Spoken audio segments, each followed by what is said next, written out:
हम गोवा को इतना आसानी से बर्बाद करते हुए नहीं देख सकते हैं। मैं एक वार्निंग कॉल देना चाहता हूं मिस्टर अमित शाह को और मिस्टर मोदी को कि अगर ये लोडा प्रोजेक्ट आपने विड्रॉ नहीं किया, सुनने में आया है कि इसका कमीशन ऊपर तक है, अगर ये प्रोजेक्ट विड्रॉ नहीं किया 27 का इलेक्शन के टाइम पे हम लोग आपको, बीजेपी को, मोदी सरकार को स्क्रैप करने के लिए रेडी है।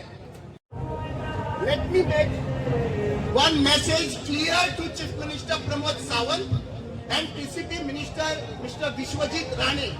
डबल इंजन सरकार, बीजेपी सरकार को क्लियर करना चाहता हूं, हम लोगों को हैंग किया जा सकता है लेकिन हम लोग झुकेंगे नहीं, गोवा के लोग झुकेंगे नहीं।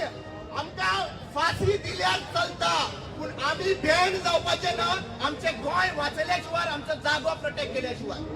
हे एक मेसेज क्लियर दिवंक सोदता।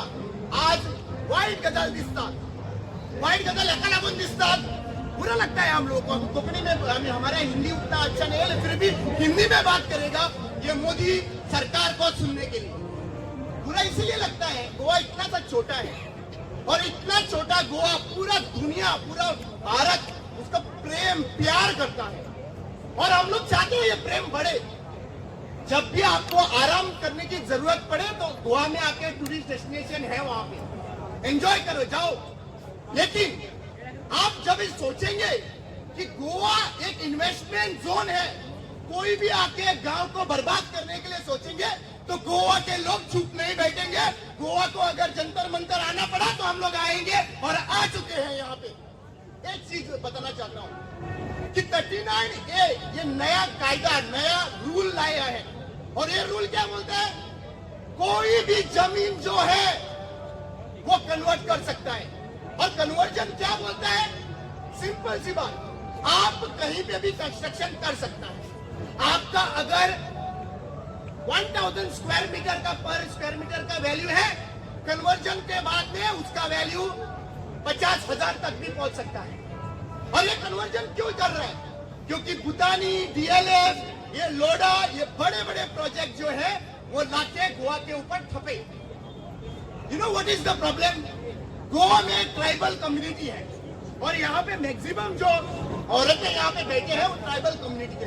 शर्म की बात है, गोवा को स्टेटस 2003 में मिला था, एसटी बोल के है, मैं भी आदिवासी से बिलोंग करता हूँ और हमको स्टेटस मिला था 2003 में। आज तक उस एरिया को नोटिफाई नहीं किया, अगर नोटिफाई किया होता तो वो बेच नहीं सकता था, तो आज तक वो नोटिफाई नहीं किया, इसलिए होलसेल में बेच रहा है। कमुंडा लैंड होलसेल में बेच रहा है, जितना भी लैंड है, जितना भी जमीन है यहाँ पे होलसेल में बेच रहा है। और यू नो व्हाट, इसका सब जो यहाँ पे बिल्डर्स लोग जो गोवा में आ रहे हैं, उसका ये सारे लोग जो है उनको फाइनेंस करते हैं इलेक्शन के टाइम। और इसी के वजह से आज पूरे गोवा में हलचल हुई है। This is one of the village which has come to Jantar Mantar. 100 दिन हो गया। पूरा ये लगता है कि जब हम लोग आवाज करते हैं 18 जून, ये याद करके देता हूँ कितने से लोग जो है पूरे भारत के लोग गोवा में आएंगे। 18 जून रेवोल्यूशन डे है, पोर्चुगीज से रेवोल्यूशन चाहते थे, इसलिए 18 जून को राम मनोहर लोहिया आया था और तब से रेवोल्यूशन स्टार्ट हुआ था। लेकिन बुरी बात यह है, वापस इसी 18 जून जब ये लोग, कारापुर के लोग प्रोटेस्ट करने पंजिम में आए, सिटी में आए, कैपिटल सिटी ऑफ गोवा, तभी उसी तरह जिस तरह राम मनोहर लोहिया और टीम को उठा के लेके गए थे पोर्चुगीज ने, उसी तरह आज चीफ मिनिस्टर प्रमोद सावंत ने उसी तरह उनको जेल में भेज दिया था। बुरी बात है ना, हमारे ही देश में हम लोग को नेक्सलाइट जैसा प्रमोशन किया जाता है, आतंकवादी के टैगलाइन दिया जाता है, आदिवासी लोगों को आतंकवादी बोला जाता है, आतंकवादी घूम रहा है बोलते। यही स्टेटमेंट चीफ मिनिस्टर ने कितनी बार कहा है गोवा में। हम लोग क्या आतंकवादी दिख रहे हैं? हमारा जमीन है, हम लोग प्रोटेक्ट करने के लिए आए हैं। सबसे पहला जो उस भूमि पे पाउल रखने के लिए जो अपना पैर रखा था, वो गौड़ा, कुंडी और वेद ये आदिवासी समाज से बिलोंग करते हैं। ये याद दिलाना चाहता हूँ चीफ मिनिस्टर प्रमोद सावंत को। आज पूरा ये चीज लगता है हम लोगों को, हम लोग का आंदोलन हर वक्त आंदोलन के लिए रास्ते पे बुलाया जाता है, हम लोग प्रोटेस्ट करते हैं और उसके बाद में केसेस डालती हैं। 100 के ऊपर हमारे एक्टिविस्ट के ऊपर केसेस है।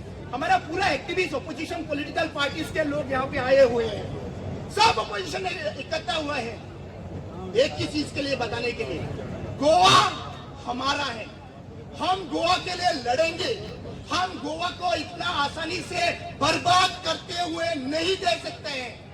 एंड इसके वजह से हम लोग गोवा से, आदिवासी लोग गोवा से यहाँ पे आए हैं, आदिवासी औरतें वगैरह।